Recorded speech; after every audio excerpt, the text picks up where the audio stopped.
चले। भारत की भूगोल में सिंधु नदी तंत्र को समाप्त कर चुके हैं, गंगा नदी तंत्र की सारे वर्णन कर चुके हैं।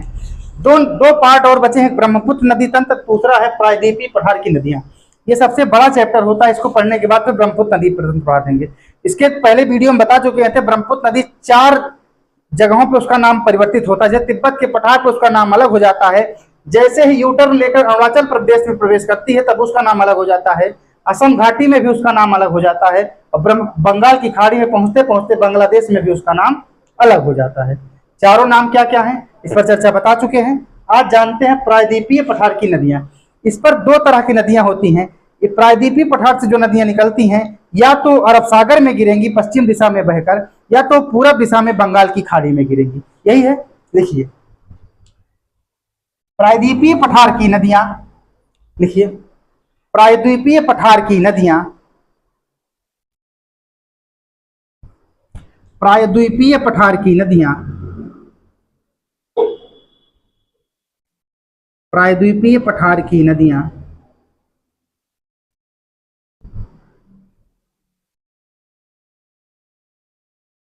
को 2 भागों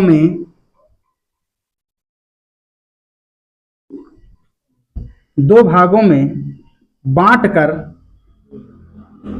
अध्ययन करते हैं।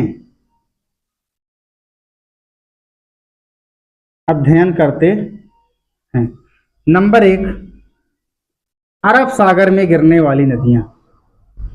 नंबर 1, अरब सागर में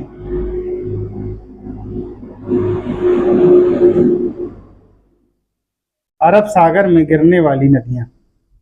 नंबर 2,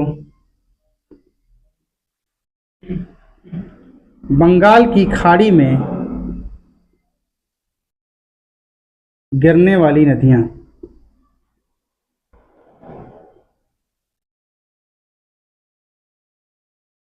अरब सागर में गिरने वाली नदियां। नंबर 2, बंगाल की खाड़ी में गिरने वाली नदियां। ये बात समझ में आ गई भैया। हिमालय से निकलने वाली कोई भी नदी जो हिमालयी तंत्र है, सारी नदियां वहां भी अरब सागर में गिर रही थी और यहां भी अरब सागर में गिर रही हैं।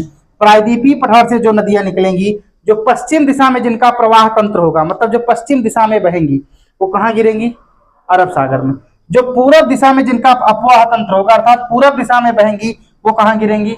बंगाल की खाड़ी में गिरेंगी। अब हेडिंग डालिए, बंगाल की खाड़ी में गिरने वाली नदियां। हेडिंग डालिए, बंगाल की खाड़ी में गिरने वाली नदियां।